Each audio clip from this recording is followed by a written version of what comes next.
everyone and welcome back. In previous lecture, we had discussed the Keynesian theory of income, output and employment using aggregate demand and aggregate supply approach. In today's lecture also, we are going to learn the same theory, that is Keynesian theory of income, determination of income, output and employment, but using a different approach, that is saving and investment approach. So according to this approach, the equilibrium level of national income is determined at a level when planned saving is equal to the planned investment. That is ex ante saving is equal to ex ante investment. So ex ante saving is equal to ex ante investment, where both these variables are equal, then it will be equilibrium level of income. Now before proceeding further, let's clarify what is ex ante and what is ex post. So there are two types of savings and investment. First is ex ante saving and ex ante investment. Ex ante means before the event. Ex ante means before the event has happened. So ex ante means planned, which has not been happened, but the household sector is planning to save a specific amount at various levels of income. So ex ante saving is also known as planned saving. It refers to that amount of saving which the households are planning to save at various levels of income. In the same way, ex ante investment means the planned investment which the firm sector is planning to invest in the capital stock, to increase the capital stock of the country in future. When ex ante saving and ex ante investment are equal, then at that level the GDP will be at equilibrium level. Now second type of saving and investment are ex post saving and ex post investment. That means ex post means actual. Actual means which has already been done. It refers to the amount of saving which has already been saved by the household sector in the economy. And in the same way, ex post investment refers to the amount of the investment which has already been done by the firm sector in the economy. That means that investment has already been made. So it is the actual investment which already happened. Now investment is the addition to the capital stock of the country, which increases the productive capacity of the nation. So it is clear that ex ante means planned, that means it will happen in future, and ex post means already actual, which has already happened, that is it is in the past. So ex ante is in future and ex post is the past. So it has already been happened and it will happen. So national income will be at equilibrium level when ex ante saving and ex ante investment are equal to each other. That means savings and investment are equal to each other. Now see, what is saving? Saving is the amount which is saved by the household sector in the economy. So what happens when people save money? There will be a withdrawal of money from the money supply in the form of saving. So saving is the withdrawal of money. When people save money, that means they are not using it. They are not using it for purchasing goods and services. So this money will be kept idle and will be out of the circular flow of income. Now second is investment. Investment means when new money is pumped in the economy, either due to some innovation or reduction of interest rate or some other changes in the economy, when the firm sector or business sector plans to invest more money and buy more capital goods in the economy. So that will be injection of money. That means more money will be injected in the circular flow of income. That means more money will be pumped in the economy and money supply will increase. So investment increases money supply. When investment is done, it increases money supply. On the other hand, saving decreases money supply. So saving decreases money supply. When this increase and decrease is equal, that means saving and investment are equal, then the economy will be in the equilibrium. Because when economy is at the equilibrium, a fixed amount of income circulates between the sectors of the economy. We will try to understand this concept using a diagram. I am using a figure. First of all, this is household sector, and household sector is the consumer sector. It consumes goods and services. So I'll write consumer. On the other hand, firm sector. Firm sector is the producer sector. So it is producer, and they produce goods and services. So what do consumers do? They demand goods and services. So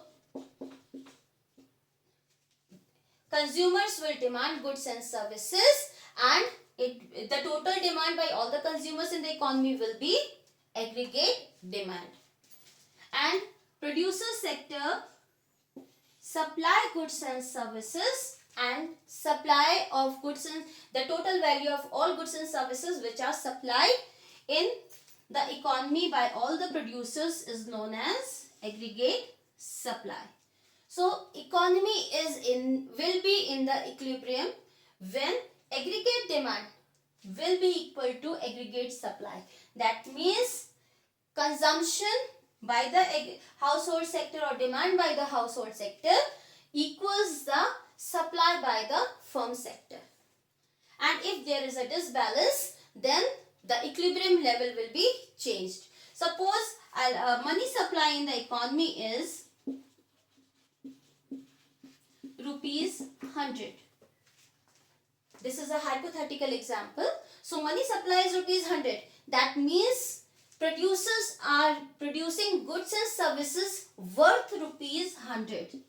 So the production is 100. Now while producing goods and services, income is generated, and this income is distributed among factors of payment, factors of production in the form of factor payment. So what happened? Household sector provides factor services like labor services, land, capital and entrepreneurship, and they will get reimbursement in the form of factor payments. That is, labor will get wages, land will get rent, capital gets interest, and entrepreneurship earns profit. Now what happens? This 100 rupees will be given to the household sector in the form of factor income. And again, this household sector will spend the same amount on purchase of goods and services. So now in this figure, the economy is in the equilibrium because whatever amount is produced by the firm sector is demanded, the same amount is demanded by the household sector.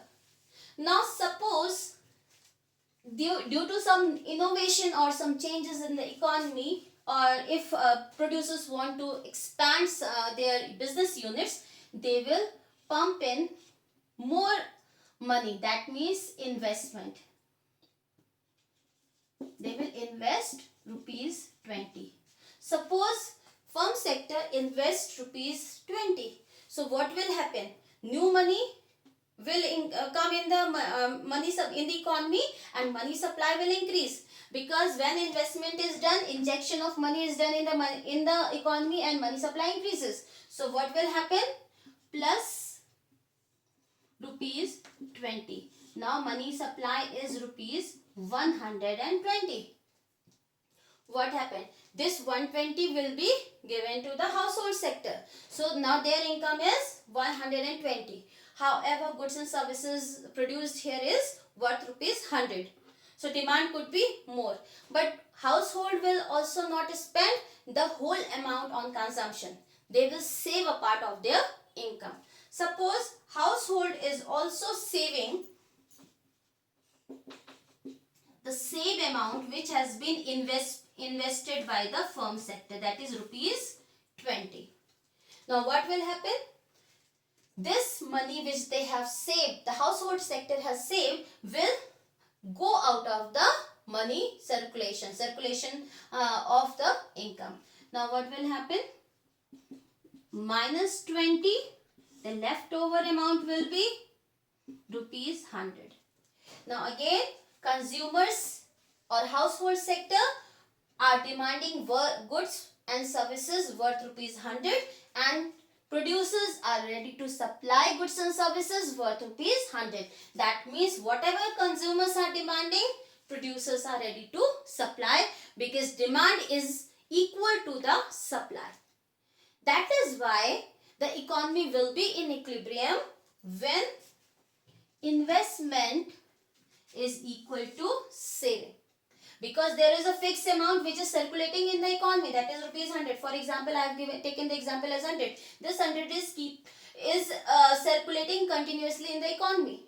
Now if new money is invested, money supply will increase, and it will cause disequilibrium in the economy. Now if the same amount has been taken out of the economy, that is whatever is pumped in has been withdrawn from the economy in the form of saving, then there will be no disequilibrium, and the fixed amount which was circulating earlier will circulate it at this time also, because whatever has been invested has been taken out from the economy. That is why when ex ante saving is equal to the ex ante investment, then economy is in the equilibrium position. Now we can derive the equation of equilibrium using the equilibrium equation of national income, equilibrium level of national income. We know that this saving is denoted by S and investment is denoted by I. Now at equilibrium level,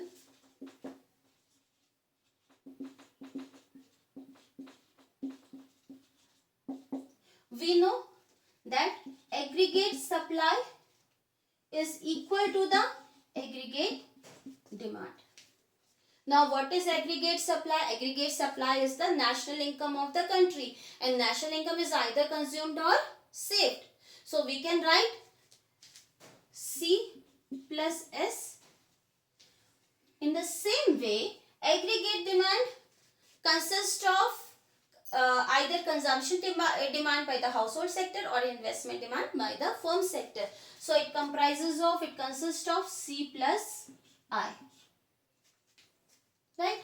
Now economy will be at equilibrium level when C plus S is equal to C plus I. Now we will cancel off CC. What will be left? S is equal to I. Right? Now we will form the equation of equilibrium in this example. Now we know that saving is equal to that S is equal to, saving function is equal to minus C bar plus 1 minus B y. Now this is equation 1, S is equal to 1. Now we know that saving function is equal to S is equal to minus C bar plus 1 minus by. Now we will substitute the value of S in equation 1. So I'll write substituting the value of, or the equation of, in fact, equation of saving function in equation 1. So instead of S here, I will write the equation of S. So minus C bar plus 1 minus B Y is equal to, now after is equal to its investment, I will copy that thing. So I is here. Now again we will just solve it because we have to get the value of equilibrium level of income. That is, we have to calculate the value of Y. So we will solve it. We will shift this C bar to the right hand side and this negative value will turn into positive value. So what will happen? 1 minus BY is equal to C bar, because minus C bar will become plus C bar plus I, because I is already positive. Now in next step,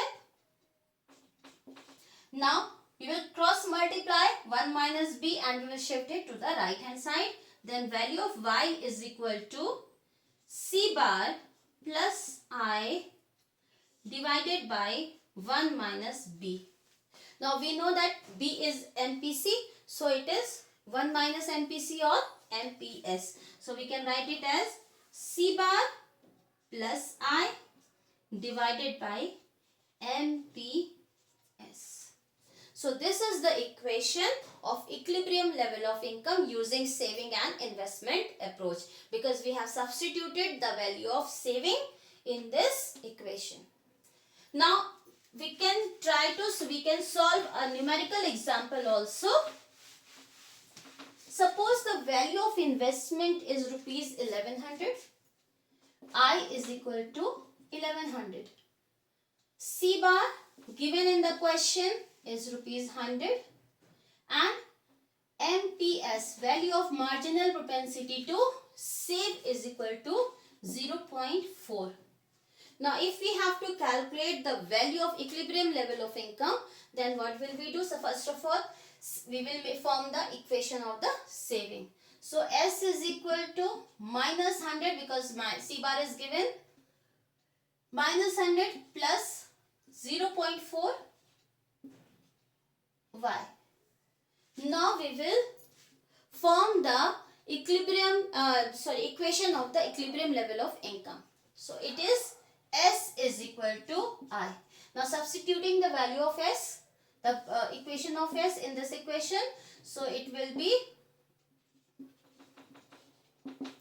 substituting saving function in equation 1. So this is equation 1. I am substituting the value. So it is minus 100 plus 0.4 Y is equal to, the value of I is given as 1100 in the question. So it is 1100. Now 0.4 Y, we will shift this 100 to the right hand side and this negative value will turn into positive and it will be 1100 plus 100. Now we will solve it. 1100 plus 100 is equal to 1200 divided by 0.4. Now if we have to remove this, to solve this term, we have to remove this decimal. Since there is one digit after the decimal, so we will add 1 0 in the numerator. So it will become 12,000 divided by 4, which is 3,000.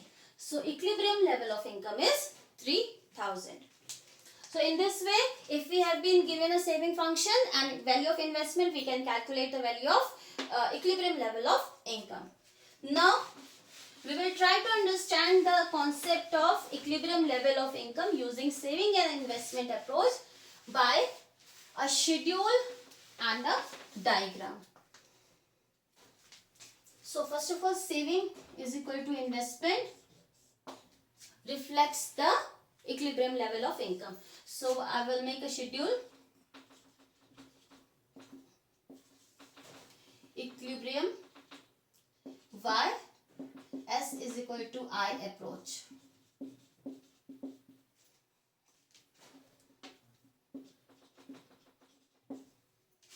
Okay, first column will be Y. It's the same table which we had used in previous lectures in Keynesian economics. Now Y, then S, and then I. The last column is for remarks.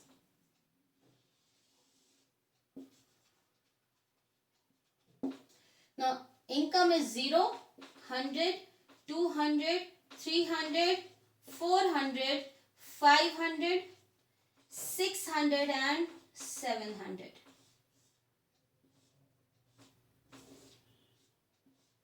Saving minus 80, minus 60, minus 40, minus 20, 0, plus 20, plus 40 and plus 60.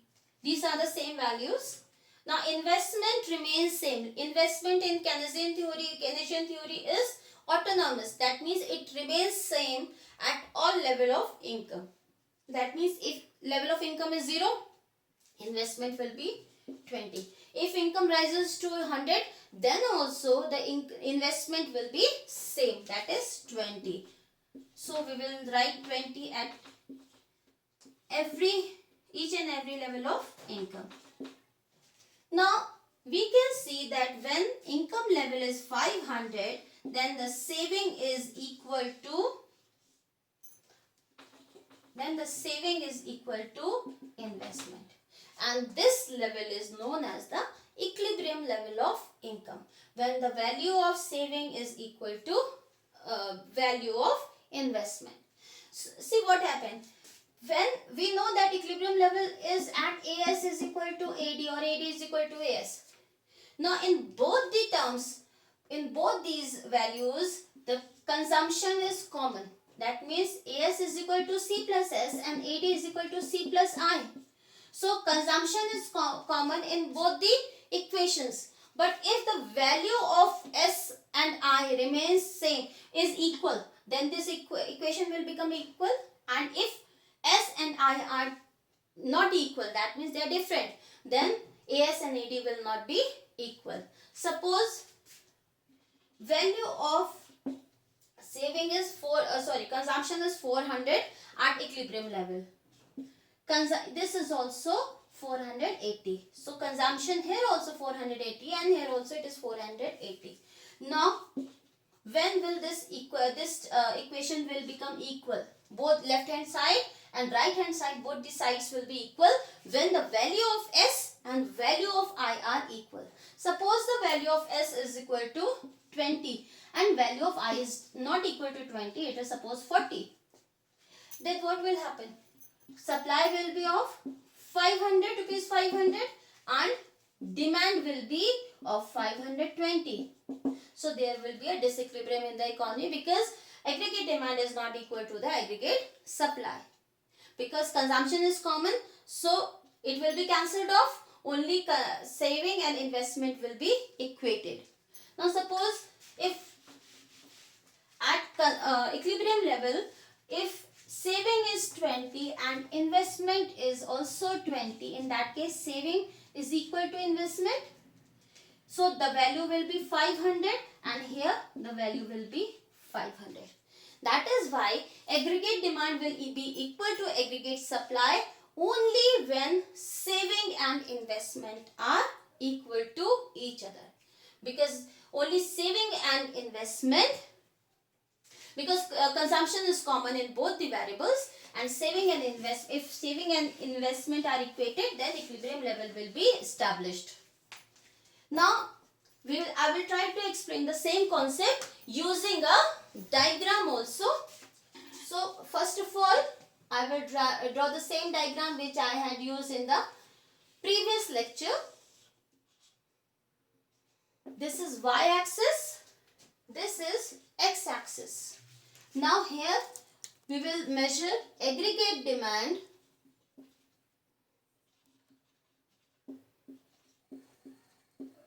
and aggregate supply. That is AD/AS.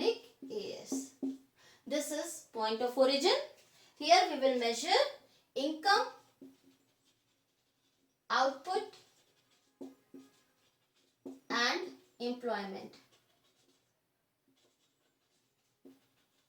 Because when employment is generated, goods and services will be produced and output will be generated, and when output is generated, income is also generated. So that is why on x-axis we are measuring income, output and employment. Now we will show the equilibrium level. So this is AS. AS is equal to C plus S. And this is the income line also.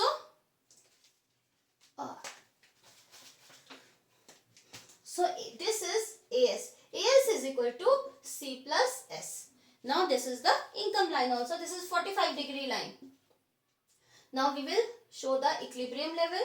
Now this is AD. AD is equal to C plus I. Now at point E, this is the point of equilibrium, because at this level, income, that means aggregate demand and aggregate supply, are equal to each other. Because if we will draw a line, OM, aggregate demand is also M and aggregate supply is also OM. That means the economy is in the equilibrium. At any other level other than the E, the economy will not be at equilibrium. Suppose if I take a income level OY, at this level, because this is the 45-degree line showing aggregate supply, at this level aggregate supply is N. I have written N. This is N.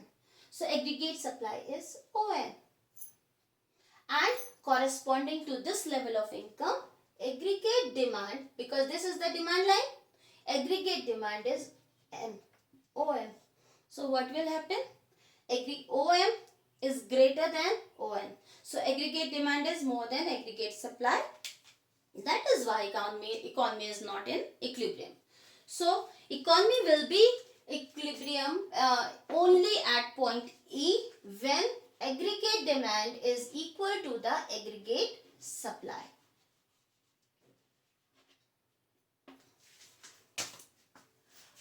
Now we can see corresponding to the point E, that is equilibrium level, the income will be, I will draw a line perpendicular to the x-axis, and this is YE.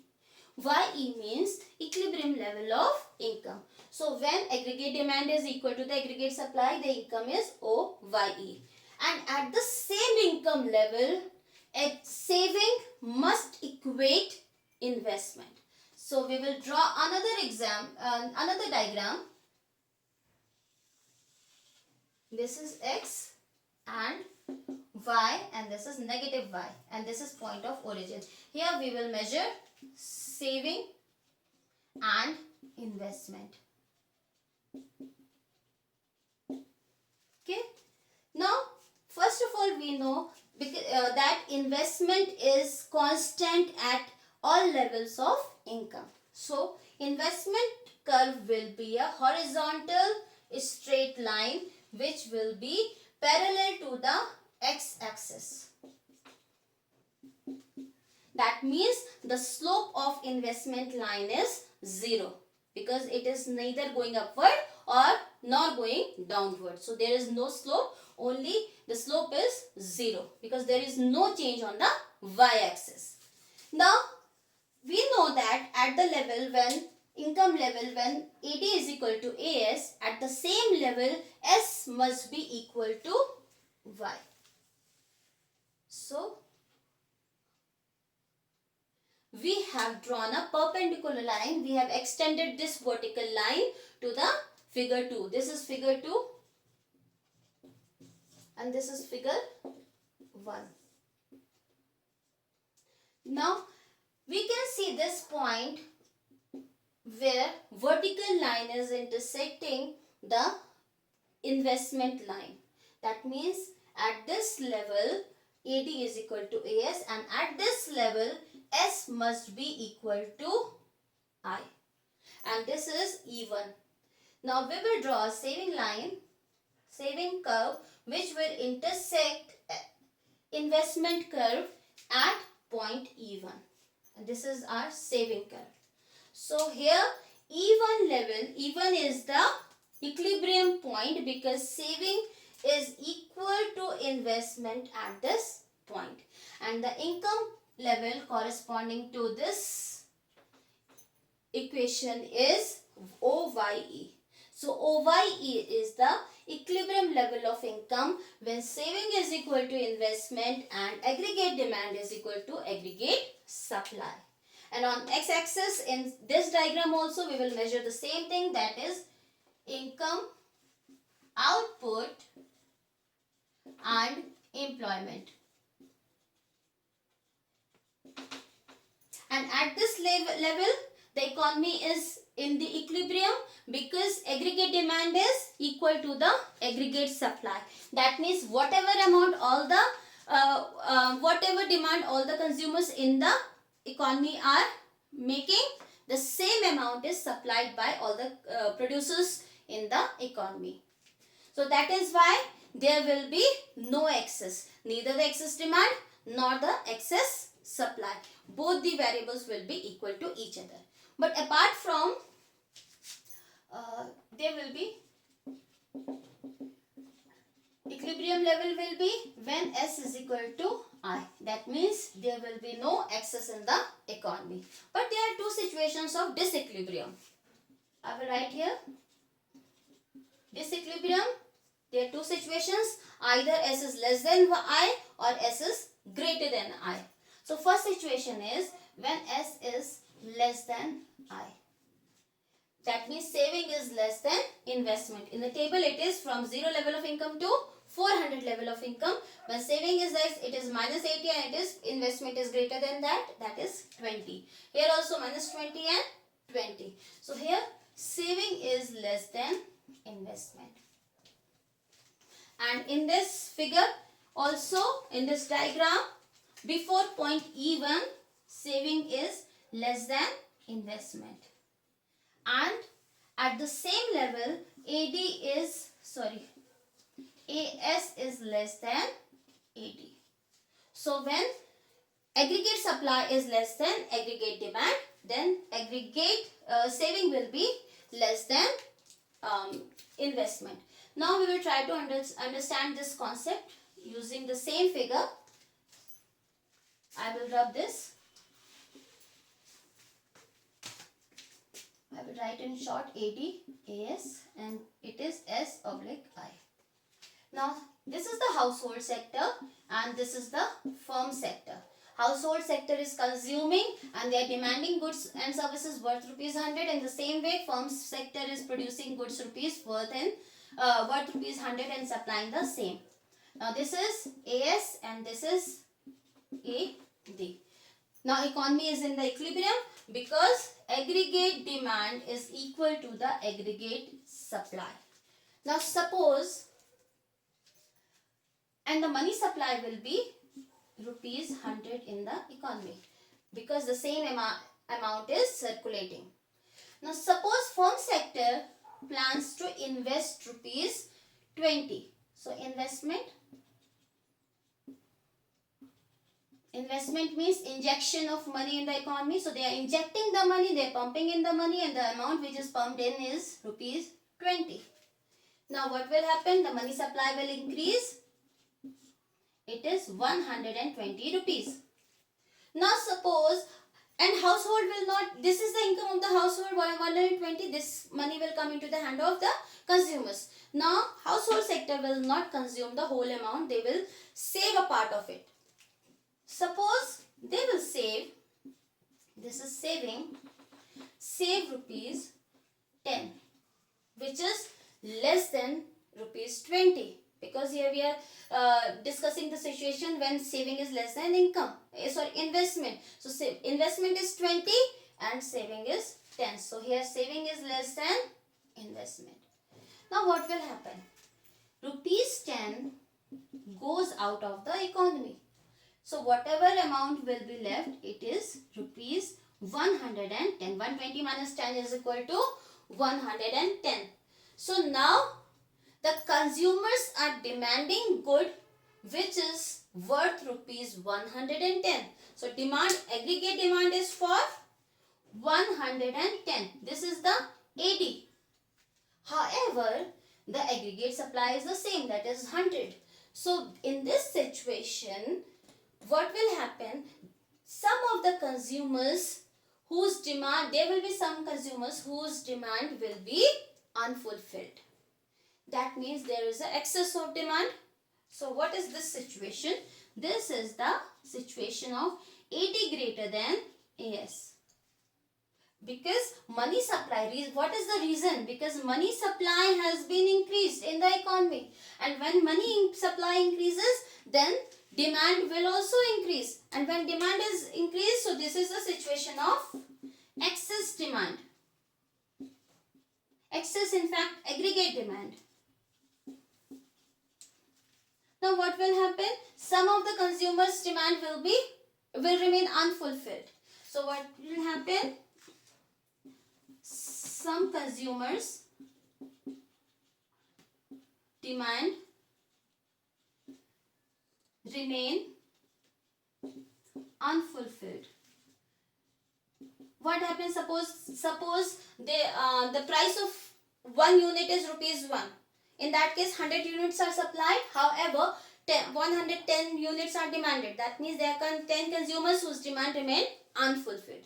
Now, producers earn profit on each and every unit they sell. If they sell 100 units, they will earn profit on 100 units. If they sell 110 units, they will earn profit on 110 units. Now, what happened?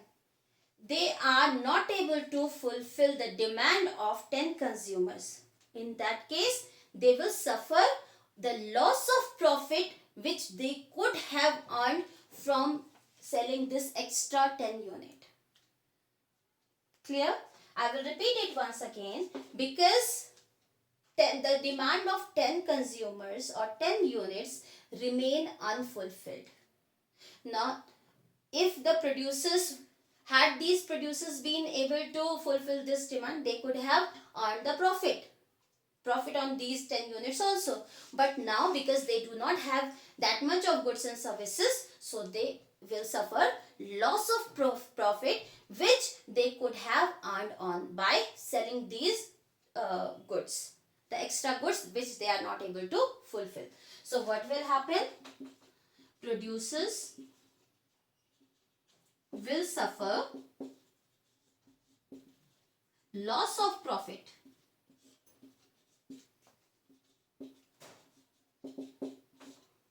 from the unfulfilled demand.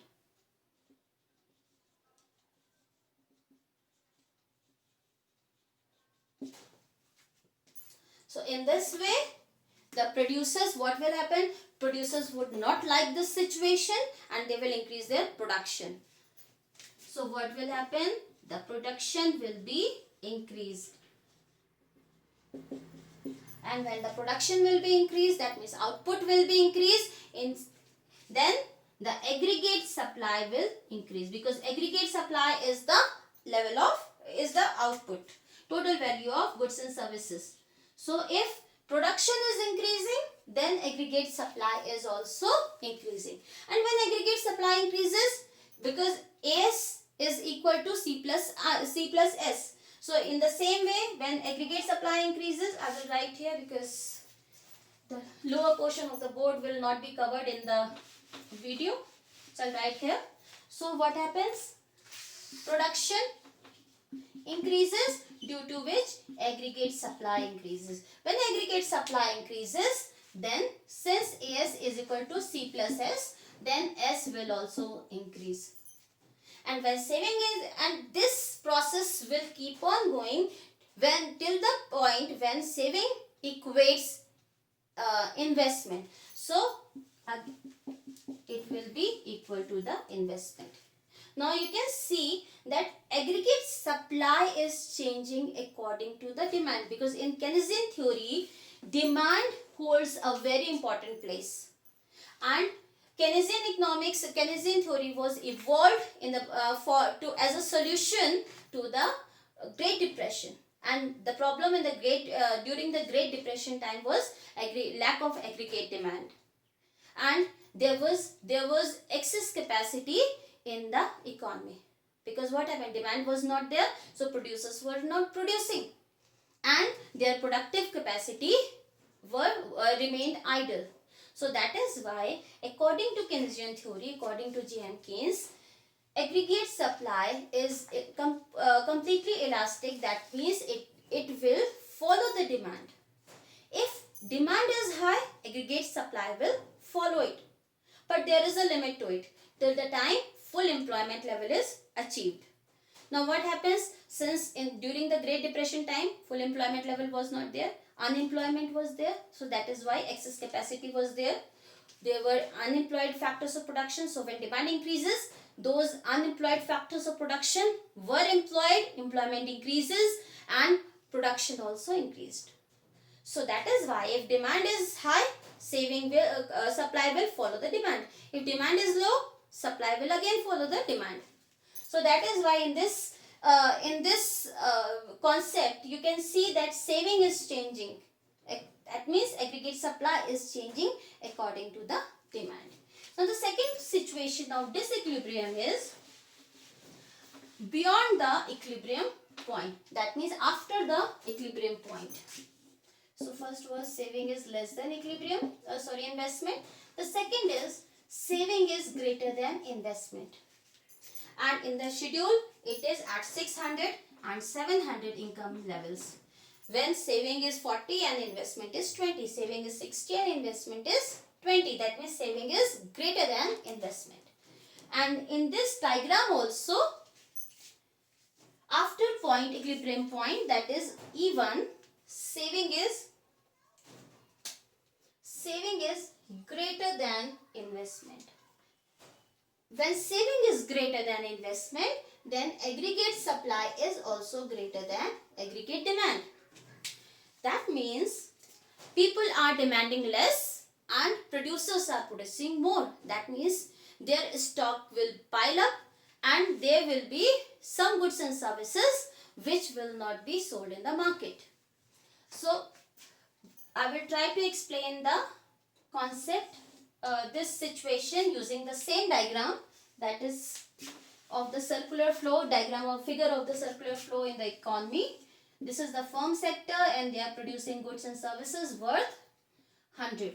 And this is the household sector, they are demanding goods and services worth 100. And the economy is in the equilibrium because money supply is rupees 100 and this money supply is continuously flowing between these two sectors of the economy. So household sector is demanding goods and services worth rupees 100 and firm sector is supplying goods and services worth rupees 100. So AD is equal to AS and economy is in the equilibrium. Now suppose the amount is invested. Now investment is done. This is investment of rupees 20 in the economy. That means rupees 20 is pumped in the economy. It's injected. So now the money supply will increase and it will become 120. Now suppose, now what will happen? Income of household sector will be 120. The money supply increases, then the purchasing power of the household sector will also increase because their income has been increased. Now they will not spend the whole part of their income. They will save a part of their income. And suppose the saving is, because we are discussing the situation when saving is greater than income. So saving will be greater than the investment. So here suppose the saving is, this is saving, that is withdrawal from the income stream. Saving is rupees 30. Now investment is 20 and saving is 30. So money which is going out of the economy is rupees 30. So rupees 30 will be deducted. Now what will be the leftover amount? 90. So rupees 90 is left over in the economy. Because this saving has already, the rupees 30 has already gone out of the economy in the form of saving. Now household sector has been left with rupees 90. Now what will happen? demand is for rupees 90 and supply is for rupees 100. That means suppose if the price of one unit is rupees 1, in that case producers are producing 100 units and consumers are demanding only 90 units. So this extra 10 units will remain unsold with the producers and their stocks will increase. And that is why the economy will be in disequilibrium due to excess supply. So I will write this situation also. Now rupees 30. Now this is the situation of AS is greater than AD. That means this situation is of excess supply, due to which stocks pile. And when the stocks pile up, the producers will suffer loss. And to cover up that loss, the producers will decrease the production, because they have to clear the stock which has already been piled up in their godowns. So they will decrease their production.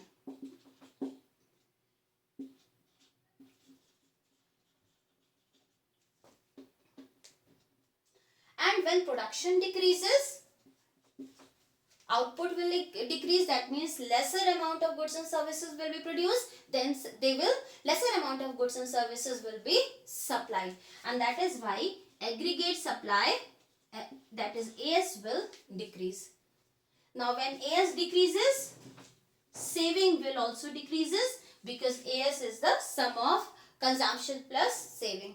And this process will continue up to the level of income when saving equates investment. And when saving becomes equal to the investment, then again equilibrium level will be achieved. So in this situation also, aggregate supply is changing itself according to the demand. Now in the diagram also we can see, when supply, suppose this is the income level. Now what happened? Here equilibrium level will be established at E1. Now what happens when saving is greater than I? Then producers will suffer loss and they will reduce the production. When they will reduce the production, output will come down, and when output will come down, this will shift. This income level will shift to the leftward. And aggregate supply, output will shift leftward, aggregate supply will decrease, and it will happen up to the level when saving equates investment at OYE level and aggregate demand is equal to the aggregate supply at the same level of income. So that is why here also supply is saving is adjusting itself, and here supply is adjusting itself. So demand, because in Keynesian economics demand is very important and supply is completely elastic, is fully elastic, and it adjusts according to the demand for the goods and services. Now we will solve some examples to understand this concept better. Now in this example, saving function is given as S is equal to minus 100 plus 0.2 Y. And in the economy, investment expenditure is equal to rupees 5,000. Now you have to calculate the equilibrium level of income.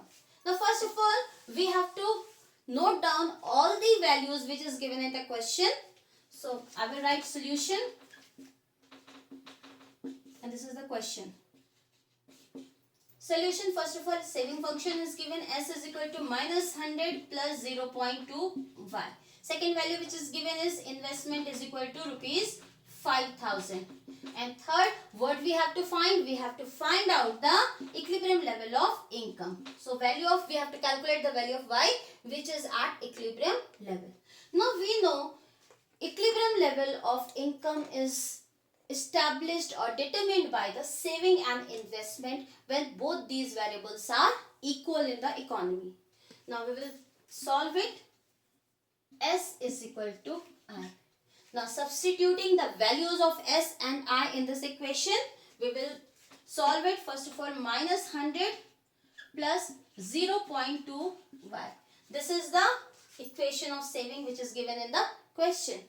Now is equal to, now we will put the value of I also, and the value of I is given as 5000. So this is the first step. And second step, since we have to calculate the value of y, we will take this 100 to the right hand side and negative value will become positive. So 0.2y is equal to 5000 plus 100. Now y is equal to 5000 plus 100 will be 5100, 5100. Now we will cross multiply this value and this 0.2 will go become the denominator. On the right hand side it will be 0.2. Now to solve this fraction, we have to remove the decimal. And when we have to remove the decimal, we have to put the 0 in the numerator. Since there is one digit after the decimal in this term, so we will add 1 0 in the numerator. So it will become 51,000 divided by 2. And 51,000 divided by 2, half of the 51,000 is equal to 25,500. So this is the answer. And this is, you will have to put the answer in the box. So in this way we can calculate the equilibrium level of income when saving and investment is given. Now we will solve one more example. Now this question is given. In this question, given consumption function is C is equal to 100 plus 0.7 y. So first of all we will copy the values which is given in the question. C is equal to 100 plus 0.75 y. And investment expenditure is rupees 1000. So I is equal to rupees 1000. Now what we have to calculate? First of all we have to calculate equilibrium level of national income. That is, we have to calculate equilibrium level of y.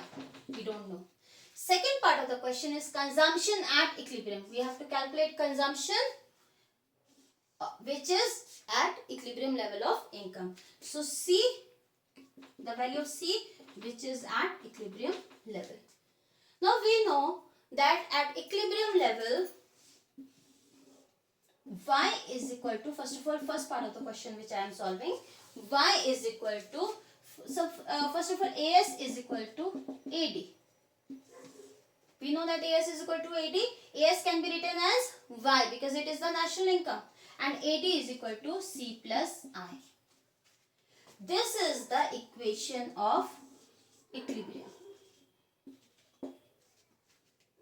Now we will substitute the values of C and I from the question and we will calculate the value of y. So y is equal to, now C, the equation of C is given in the question which is 100 plus 0.75 y plus value of I is in the question is given 1000. So I will copy 1000. Now, since this term is in y, so what we will do, we will shift this term to the left hand side and the rest over terms are constant. So first of all, it will be y minus, because it will become negative value, 0.75 y is equal to 100 plus 1000. Again, 1y minus 0.75y is equal to 0.25 y is equal to 1000 plus 100 is equal to 1100. Now solving it further, value of y is equal to 1100 divided by 0.25. Now we have to remove the decimal value of decimal from this fraction, and since there are two digits after the decimal, that is why we will add two zeros in the numerator.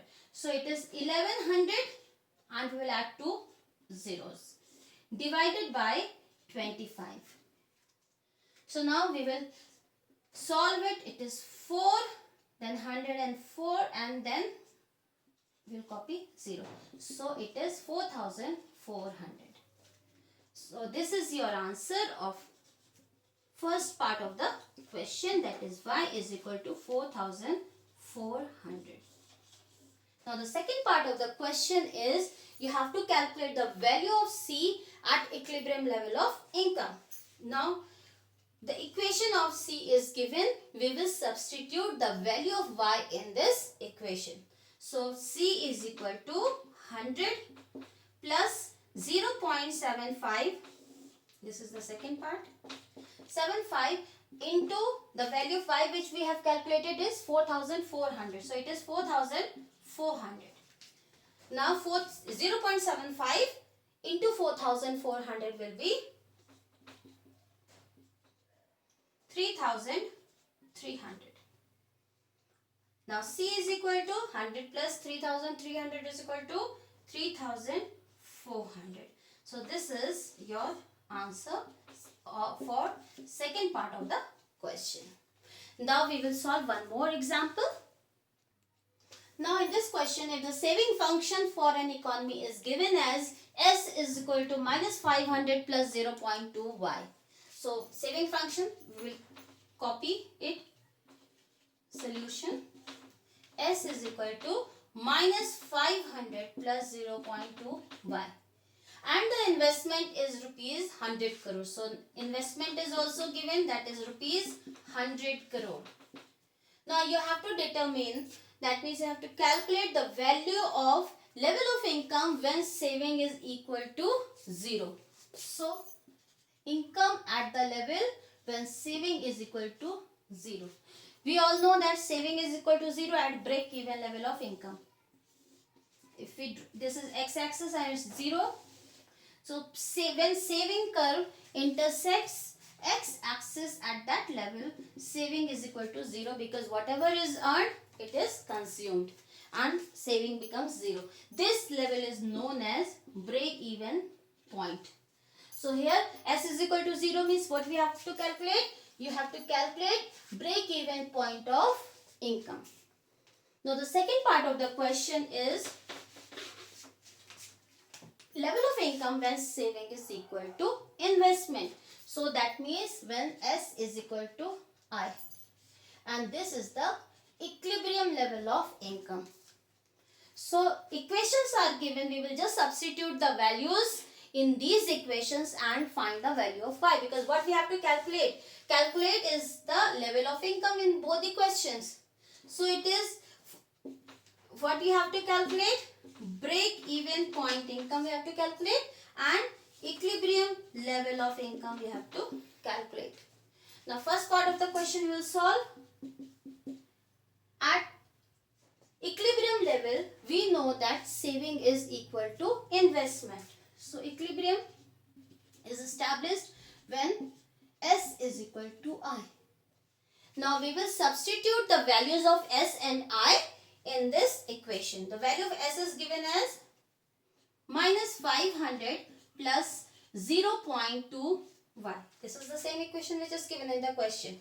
Value of I is given as 100 crore. So we will equate it with the value of investment. Now solving this example, we will shift the value of shift minus 500 to the right hand side. So it is 0.2y is equal to 100, and this value will become positive when it is going to the right hand side. I'm sorry, I'm solving it the second part of the question, that is equilibrium. So this is the second part of the question, equilibrium level of income when saving is equal to investment. S is equal to I, this I have taken. S is equal to I, equilibrium level of income. Now at equilibrium level of income, now we have to calculate the value of y. Now it will become 500 plus 100. Again now calculating the value of y. Y is equal to 500 plus 100 is equal to 600 and divided by 0.2. Since we have to remove the decimal, and there is only one digit after the decimal, so we will add 1 0 in the numerator. It will become 6000 divided by 2, and 6000 divided by 2 is 3000. So value of y is equal to 3000, and this is equilibrium level of income. So this is your answer for second part of the question, where we have to calculate equilibrium level. Now first part of the question is you have to calculate the value of y when saving is equal to 0, that is break even point. So equilibrium level income we have already calculated, the value is 3000. First part of the question, S is equal to 0. Now we will copy the value of the equation of S and equate it with 0. So it is minus 500 plus 0.2y is equal to 0. Now we will shift the value to the right hand side. It will be 0.2y is equal to 0 plus 500. Then the value of y is equal to 500 divided by 0.2. Now removing the decimal and adding the 0, it is 5000 divided by 2, and the value is 2500. So break even level of income is y is equal to 2500, and this is break even point income. And this is the answer for first part of the question. That's all for today. We will meet in next class with another topic, that is theory of multiplier. Thank you so much.